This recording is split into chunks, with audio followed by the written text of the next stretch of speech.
तीनों सेशन में जो भी चर्चा हुई है उससे संबंधित क्वेश्चन आंसर करेंगे।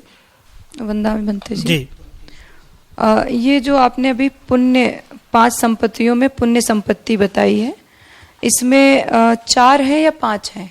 एक पूर्व के संस्कारों से, ये माता पिता के संस्कारों से। देखो, पुण्य संपत्ति मतलब होता है, पहले समझ लेना चाहिए, ये जो जीवन में हम कुशल कर्म का संपादन करते हैं उसके परिणाम स्वरूप जो कुछ प्राप्त होता है वो पुण्य संपत्ति है। संसार में भगवान ने कहा 2 तरह की संपत्तियां अगर उसको युग में बांटे तो एक दृश्य एक अदृश्य। दृश्य संपत्ति जो दिखती है, ये निधिखंड सूत्र में मिलेगा आपको, कभी पढ़ना, वो 2 तरह के सदस्य, एक दृश्य संपत्ति एक अदृश्य संपत्ति। दृश्यमान संपत्ति वो संपत्ति होती है जो आंख से दिखती है, अदृश्य संपत्ति वो होती है जो जिसका परिणाम तो होता है लेकिन दिखती नहीं है। उदाहरण के रूप में ठंडी हवा या गर्म हवा अपना परिणाम देती है, महसूस कराती है, लेकिन दिखती नहीं है। उसी तरह से पुण्य संपत्ति मतलब जो मेरे कुछ शुद्ध चेतना के साथ किया गया कुशल कर्म। कुशल कर्म 2 तरह से होता है। कभी कभी अच्छा कुशल कर्म करते हैं हम, परिणाम अकुशल आता है, क्योंकि कुशल कर्म अकुशल चेतना से किया जाता है। उदाहरण, किसी को कुछ देना किस कर्म में आता है? कुशल कर्म में। कभी कभी रास्ता चलते कोई पीछे मांगने लगता है, झल्लाट के साथ में 10 रुपया देके निकलते हैं। चेतना करुणा की नहीं होती है, उस पर दया करके मैत्री करके नहीं देते हैं, उससे अपना पिंड छुड़ाने के लिए देते हैं, तो पुण्य चेतना नहीं है। कभी कभी दान करते हैं इस चेतना के साथ मंच से मेरा नाम हो, बड़ी पट्टिका पे मेरा मोटे मोटे अक्षरों में नाम लिखा जाए। कुशल परिणाम लेके आने वाली नहीं होती है, क्योंकि बुद्ध कहते हैं चेतनाहं भिक्खवे कम्मं वदामि, चित्त में उत्पन्न होने वाले विचारों को ही मैं कर्म कहता हूं, हर किसी कर्म को कर्म नहीं कहते हैं। तो जिस तरह के चित्त में विचार, यहां भी वही कहा गया इस गाथा में भी, मनसा चे पदुट्यन भासति वा करोति वा, जिस तरह विचारों के साथ कर्म कहता, परिणाम वैसे ही होते हैं। पुण्य कर्म, कुशल कर्मों से पुण्य कर्म की प्राप्ति तब होती है जब कुशल चेतना के साथ पुण्य कर्म किया जाता है, तब होती है।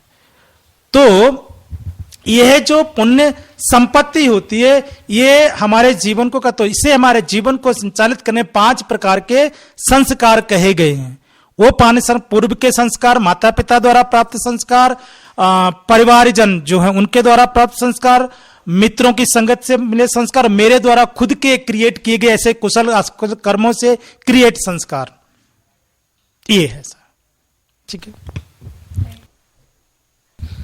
बनते जी सुखी बनते जी, अभी चर्चा हुई थी कि बुद्ध के समय में 5 भाषाएं चलती थी जी। उसमें छांदस जो भाषा बताई आपने, संस्कृत, तो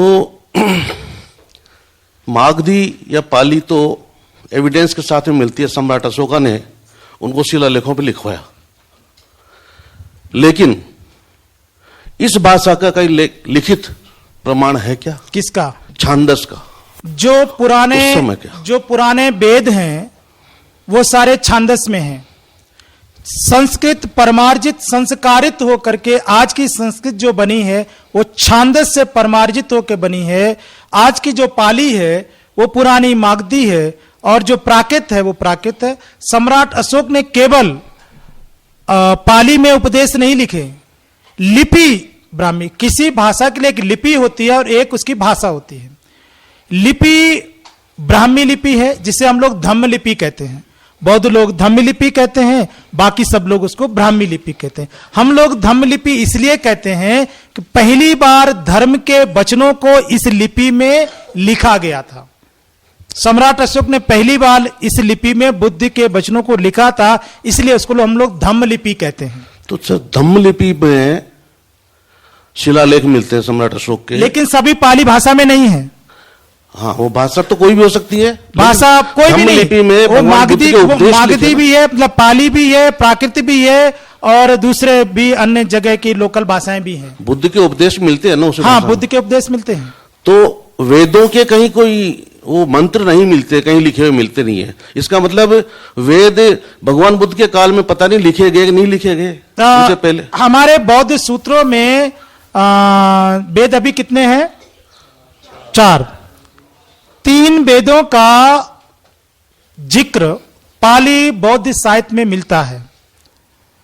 उसमें कई सूत्रों में, कई नहीं मतलब अनेकों सूत्रों में, जो वेद पारंगत ब्राह्मण होते थे बुद्ध के पास शास्त्रार्थ के लिए जाते हैं। अनेक सूत्रों में है, अनेक सूत्रों में, दीघ निकाय, सूत्र निपात, मध्यम निकाय, लगभग अनेक सूत्रों में मिलता है। वहां पर बुद्ध से प्रभावित होकर फिर वो भिक्षु बन जाते हैं। तो ऐसे वेदों का उस समय थे, ऐसा प्रमाण पाली साहित्य में मिलता है, और शायद संस्कृत साहित्य में भी मिलता होगा, क्योंकि वो वहीं से मूल साहित्य है। तो बनते जी, आजकल जो विषय चल रहा है, समण और ब्राह्मण, क्या दोनों एक ही है? नहीं, 2 तरह की परंपराएं बौद्ध यहां इस देश में है। एक श्रमण परंपरा, एक वैदिक परंपरा।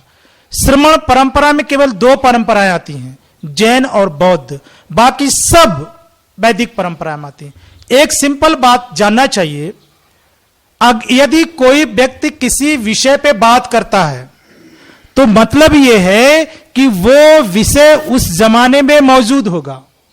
अगर भगवान बुद्ध ने वेद, ब्राह्मण या वर्ण व्यवस्था या किसी कर्म कांड पे कोई बात कही है, इसका मतलब यह है कि वह चीज उस जमाने में अस्तित्व में थी, तभी वो बात कही। यदि बौद्ध सूत्रों में वेदों की बात आती है तो अस्तित्व में रहे होंगे। यदि वर्ण व्यवस्था की बात आती है तो वर्ण व्यवस्था उस समय अस्तित्व में रही होगी। यदि जाति किसी की बात आती है तो मतलब उस समय अस्तित्व में रही होगी। यदि यज्ञ की बात आती है तो मतलब यज्ञ अस्तित्व में रहा होगा। बलि प्रथा की बात आती है तो मतलब बलि प्रथा उसमें अस्तित्व में रही होगी, तभी बुद्ध ने उसमें बोला, नहीं तो नहीं बोलते ना। तो इस प्रकार से बौद्ध साहित्य में ही उसके जो है प्रमाण मिलते हैं। और आज भी पुरानी वैदिक परंपरा की जो पांडुलिपियां हैं, वो आज का संस्कृत का ज्ञाता उसको पढ़ नहीं पाता है। नहीं, वो तो ठीक है, वेदों की जो भाषा है वो आज की संस्कृति से अलग है। हाँ, छांदस है, छांदस बोलते हैं।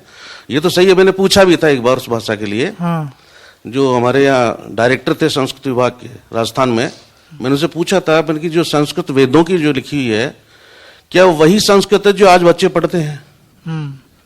कि नहीं, वो तो बिल्कुल अलग है। संस्कारित ना, छांदस से संस्कारित है। तो बनते जी, हम जो क्या इसको जैसे प्रमाण मानते हैं, ये बड़ा मतलब कंट्रोवर्शियल प्रश्न है मेरा, कि हमारा जो प्रमाण माना जाता है बुद्ध के काल का, क्या बुद्ध के काल के प्रमाण में मिले उस समय के जो ब्राह्मण थे, उन्हीं को ब्राह्मण आज के ब्राह्मण बोलते हैं क्या? देखिए, पाली साहित्य में बहुत जगह ब्राह्मण शब्द का इस्तेमाल हुआ है। और ब्राह्मण शब्द चाहे वसल सूत्र ले लीजिए, वसल सूत्र में ब्राह्मण सूत्र को बहुत अच्छे से, ब्राह्मण कौन, ये पूरा वसल सूत्र में आता है। उसमें भगवान ने कहा, मैं किसी को ब्राह्मण, इसमें यहां तक का भगवान ने न जच्चा वसलो होती न जच्चा होती ब्राह्मणो, कम्मना वसलो होती कम्मना होती ब्राह्मणो। ये एक उदाहरण। उसमें 22 आचरण, 22 गाथाएं हैं जिसमें 64 प्रकार के आचरण भगवान ने कहे हैं। बिल्कुल सही है, वसल सूत्र में। बिल्कुल सही। इस आचरण से युक्त व्यक्ति को मैं ब्राह्मण कहता हूं, और इस आचरण से युक्त व्यक्ति को मैं ब्राह्मण नहीं कहता हूं। वो जाति से कुछ भी हो सकता है। इसलिए उसी सूत्र में ये प्रमाण भगवान ने उदाहरण दिया। मैंने अभी कहा ना, भगवान उदाहरण देखें।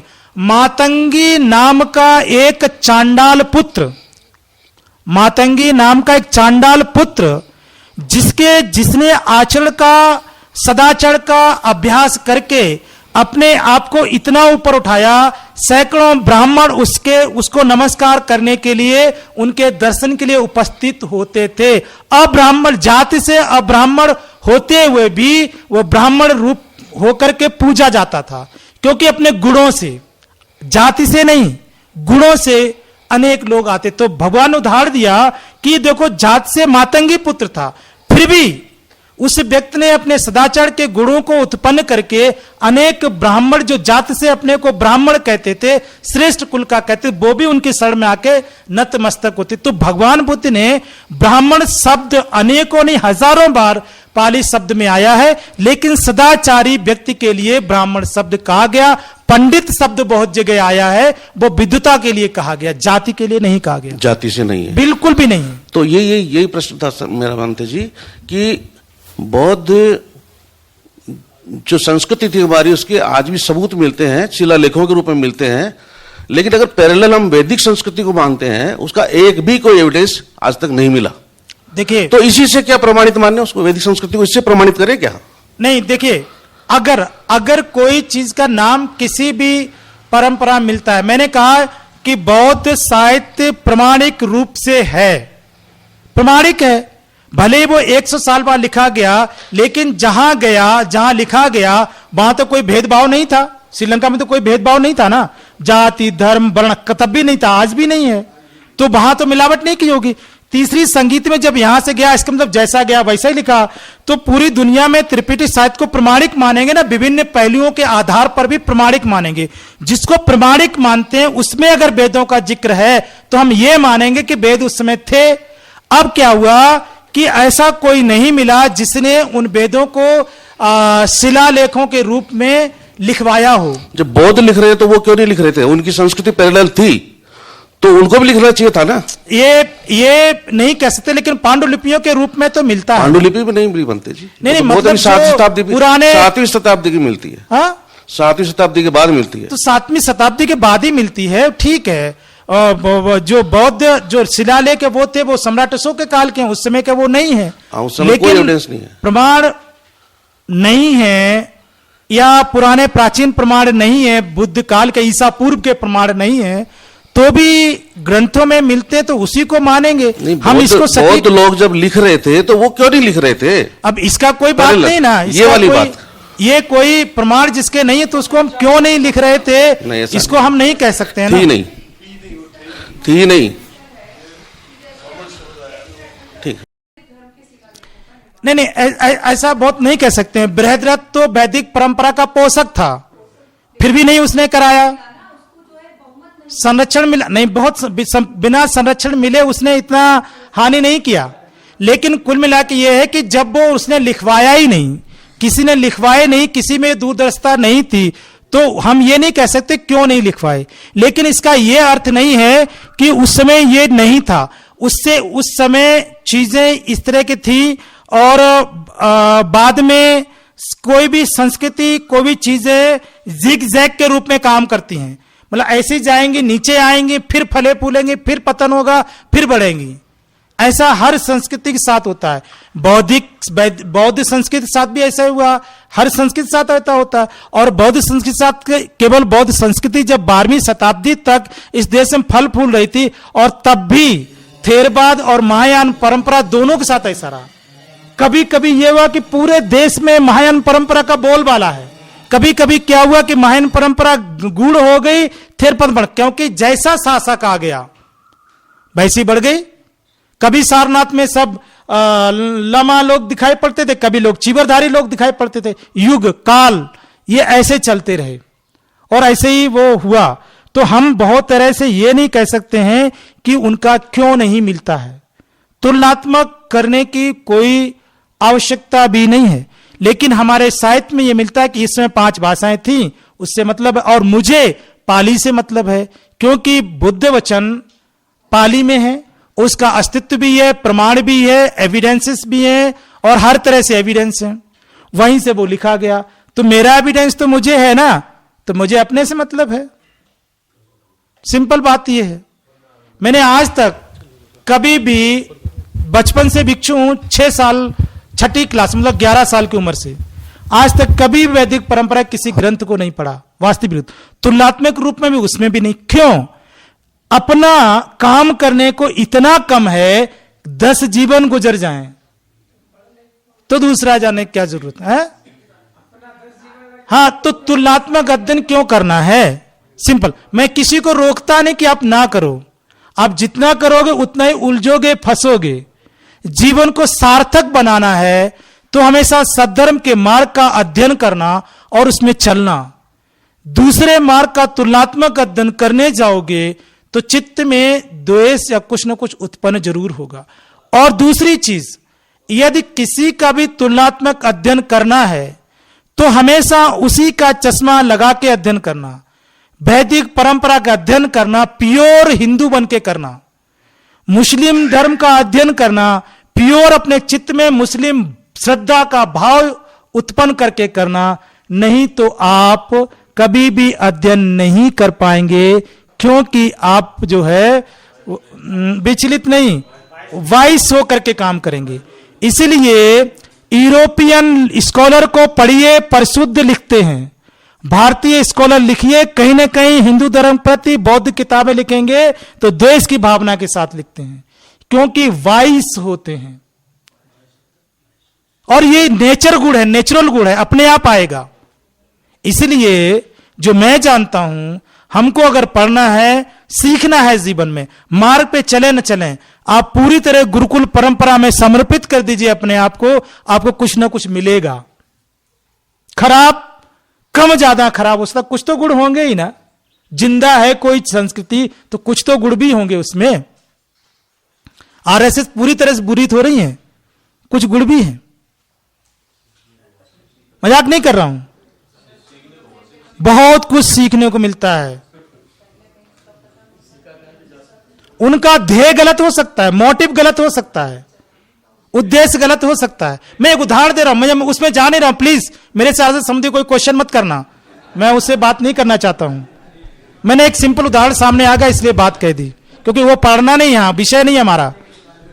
हाँ, इसमें तो फिर भी बहुत कम है। मैंने बताया कि वशल सूत्र, सूत्र निपात के सूत्र, वशल सूत्र 64 आचरण भगवान बताया। और एक मैंने कहा ना, इसलिए भगवान ने कहा कम्मना वसलो होती कम्मना होती ब्राह्मणो, कर्म से ही ब्राह्मण कहता हूं, कर्म से ही विद्यात कहूं, जात से मैं ना जन ब्राह्मण कहता हूं ना मैं कहता हूं। जी सर आप बताएं। एक क्वेश्चन का टाइम और है, एक क्वेश्चन। अभी आपने उपदेश दिया पूर्व जन्म और आगे वाला जन्म, तो ये कर्म जो बंधन है ये कैसे प्रमाणित होता है? क्या चीज? पूर्व जन्म का जो कर्म है वो अभी हमारे ऊपर लागू होते हैं। देखिए आगे वाले जन्म पे बौद्ध परंपरा में एक बात यह है कि बहुत ज्यादा एक क्वेश्चन ऐसे हैं जिसमें बहुत उलझते हैं। भगवान बुद्ध के ज्ञान प्राप्ति का पहला उद्गार है, आप लोगों ने पढ़ा होगा, प्रतीत समुत्पाद है ना।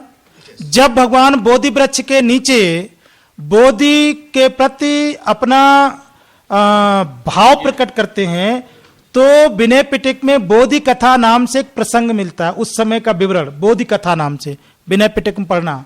जब भगवान उस विनय पिटक में भगवान प्रतीत समुत्पाद का अनुलोम और प्रतिलोम के रूप में चिंतन करते हुए उसको करते हैं। विनय प्रतीत समुत्पाद जीवन चक्र को बतलाता है। ये हो अविद्या पत्या संस्कार, अविद्या होने से ये संस्कार, संस्कार विज्ञान बाद में जाति और भव पे आता है, जन्म और भव आता है। फिर उसका प्रतिलोम होता है, इसको खत्म कर तो जन्म और भव खत्म हो जाता है। इसके तुरंत बाद एक भगवान का गाथा है, अनेक जाति संसारंग संदा जाति विषम दुखा जाति पुनंग पुनंग। मैं अनेक जन्मों तक भटकता रहा, पुनः पुनः इस जन्म पड़ता रहा। हे इस शरीर रूपी घर बनाने वाले तृष्णा, आज मैंने तुझे जान लिया है, अब दोबारा पुनः घर नहीं बना सकती। ये भगवान ने कहा। इसका मतलब ये है कि ये जो चित्त संतति होना ये होती है, तभी बुद्ध ने कहा। एक बात। दूसरा प्रमाण, दीपांकर बुद्ध के समय में सुमेध ऋषि ने सम्यक संबुद्ध होने का बात किया और फिर पारमिताओं को पूर्ण करते हुए अनेक जन्मों का। तो जातक कथाएं, ये दंपत कथा, अनेक प्रमाण इस बात के हैं जहां बुद्ध निर्वाण प्राप्त होने तक दूसरे जन्म की बात करते हैं। अब बात आती है, बुद्ध अनात्मवादी हैं। दूसरी परंपरा में आत्मा को जन्म का कारण माना गया है। बौद्ध परंपरा अनात्मवादी आत्मा को नहीं मानती है, क्योंकि आत्मा का मतलब नित्य की धारणा है, और बौद्ध परंपरा में कुछ भी नित्य नहीं है। संसार में सब कुछ अनित्य है, इवन आपके पुण्य कर्म भी क्षय होने वाले हैं। इसलिए भगवान कहते पुनः पुनः करो, अगर 6 वाले ना हो तो एक बार कर लो, हो गया काम। ये 6 होते हैं, फिर नए क्रिएट करने पड़ते हैं। तो चित्त एक बात। दूसरी बात, भगवान ने 4 आर्य सत्यों में पहला आर्य सत्य क्या कहा? दुख, मतलब पुनः पुनः जन्म होना दुख का कारण है। जाति भी दुख, जरा भी दुख, सबसे बड़ा दुख का कारण जन्म है। अब दुख का निवारण किसको भगवान ने कहा?